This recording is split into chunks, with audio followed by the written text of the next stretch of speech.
ഞാൻ ഏതായാലും നമ്മൾ ഇവിടെ ഉണ്ടെന്ന് വിളിച്ചു പറയാൻ പോവാ.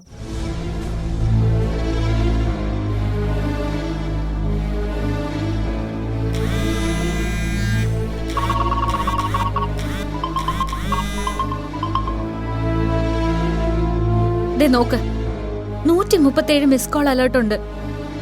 നമ്മുടെ വീട്ടുകാര് നമ്മൾ അന്വേഷിച്ച് എന്തോരം സങ്കടപ്പെടുന്നുണ്ടാവും. അതെന്താ നീ മനസ്സിലാക്കാത്ത?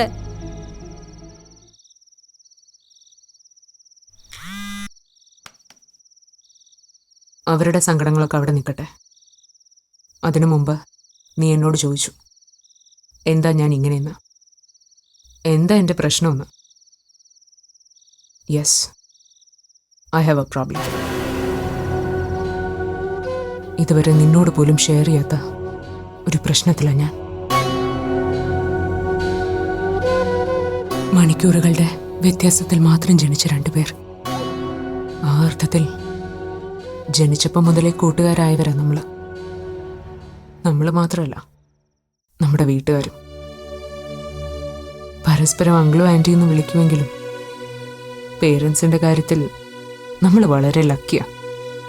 2 അച്ഛന്മാരും 2 അമ്മമാരും, അടുത്തടുത്ത വീടുകൾ, ഒരുമിച്ചിരുന്ന ഭക്ഷണം, ഒരേ മുറിയിൽ ഉറക്കം, കിൻഡർഗാർട്ടൻ മുതൽ ഇവിടം വരെ ഒരേ ക്ലാസ്സിൽ, ഒരേ ബെഞ്ചിൽ.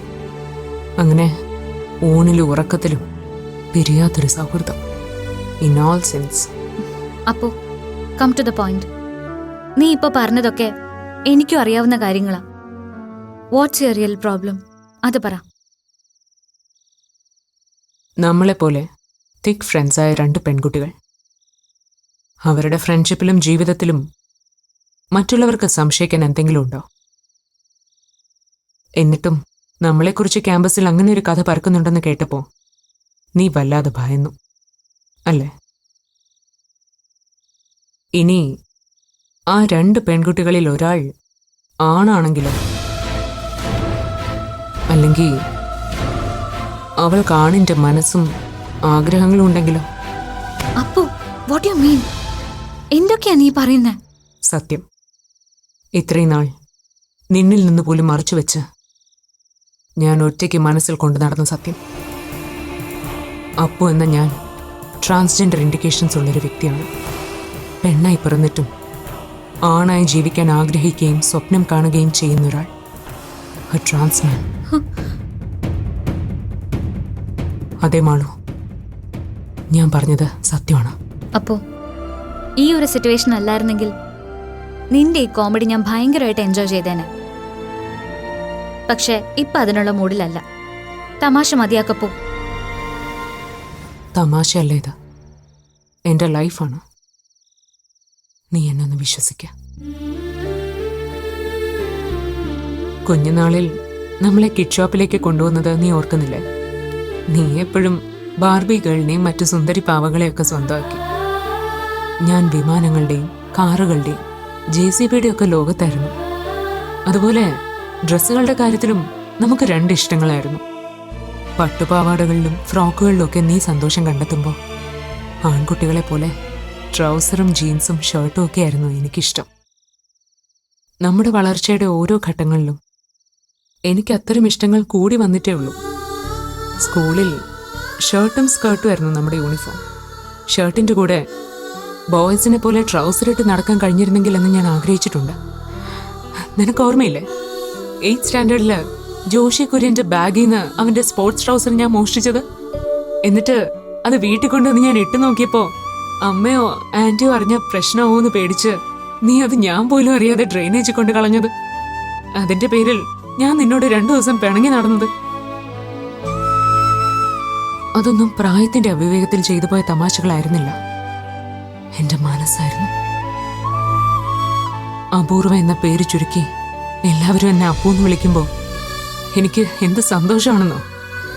അങ്ങനെയെങ്കിലും ഒരാണിന്റെ പേര് കിട്ടിയതിൽ രഹസ്യമായിട്ട് ഞാൻ ഒരുപാട് സന്തോഷിച്ചു. അപ്പോ ഒക്കെ നിന്റെ വെറും തോന്നല? അങ്ങനെ ഒന്നുമില്ല. ശരിയാണ്, ഒക്കെ എന്റെ വെറും തോന്നലുകളാണെന്ന് ഞാനും വിശ്വസിക്കാൻ ശ്രമിച്ചു.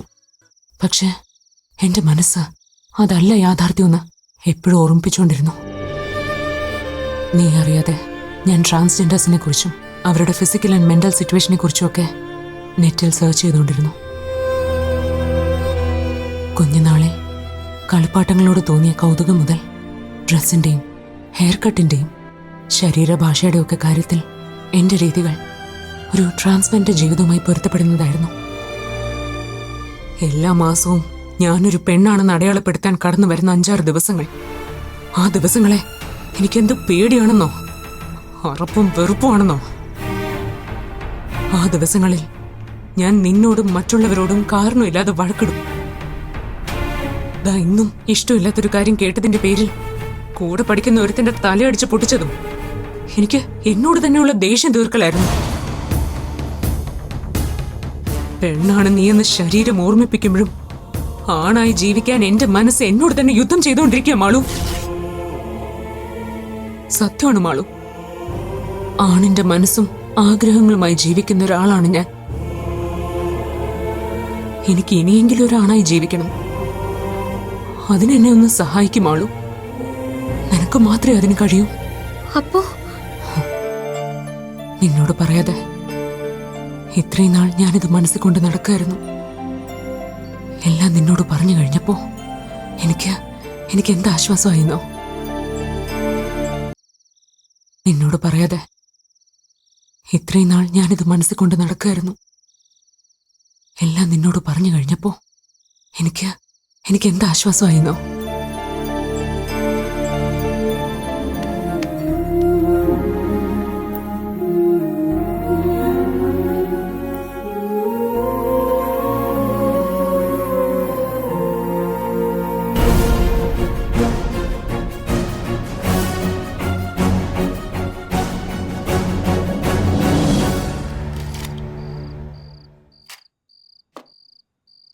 ഇല്ല, ഒരു വിവരം കിട്ടിയില്ല. അതെ, അൺഒഫീഷ്യലായിട്ടാണ്. ഉണ്ട്, VP ഇവിടെ ഉണ്ട്. ശരിയെന്നാ. വിനോദ,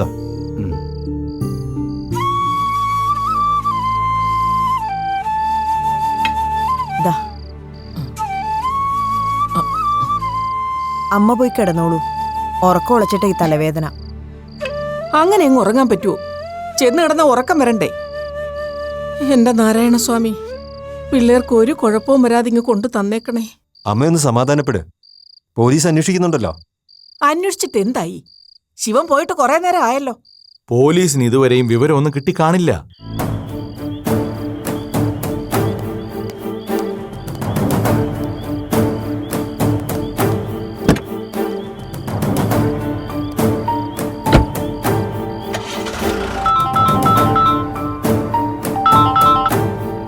ഹലോ ശിവേട്ടാ. ആ മുരളി, ഒരു ഇൻഫർമേഷൻ കിട്ടിയിട്ടുണ്ട്. എന്താ ശിവേട്ടാ? ആറ്റിങ്ങൽ ടവർ ലൊക്കേഷൻ പരിധിയിൽ വെച്ച് മാളുവിൻ്റെ മൊബൈൽ കുറച്ച് സമയത്തേക്ക് ഓൺ ആയിട്ടുണ്ട്. എന്നിട്ട് മൊബൈൽ വീണ്ടും സ്വിച്ച് ഓഫ് ആണ്. അവർ സിറ്റിയുടെ ഔട്ടറിൽ എവിടെയോ ഹോൾട്ട് ചെയ്യാനാണ് സാധ്യത. ഞാൻ അങ്ങോട്ട് പോവാം. ശിവേട്ടാ, അവരിനി ദൂരേക്കെങ്ങാനും? ഏയ് നോ, അതിനുള്ള എല്ലാ സാധ്യതകളും പോലീസ് അടച്ചു കഴിഞ്ഞു. പിള്ളേർ അവിടെ എവിടെയെങ്കിലും സ്റ്റേ ചെയ്യാനാണ് സാധ്യത.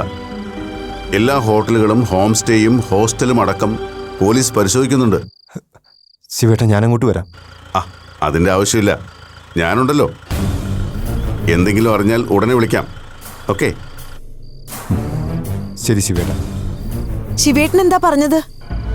മാളുവിന്റെ മൊബൈൽ ആറ്റിങ്ങിൽ എവിടെ വെച്ച് ട്രേസ് ചെയ്തിട്ടുണ്ടെന്ന്. രണ്ടുപേരും അവിടെ എവിടെയെങ്കിലും സ്റ്റേ ചെയ്യാനാ സാധ്യതയെന്ന്. ഈശ്വര, അപ്പൊ പുറപ്പെട്ടു പോകാനുള്ള പരിപാടി തന്നെയായിരുന്നു.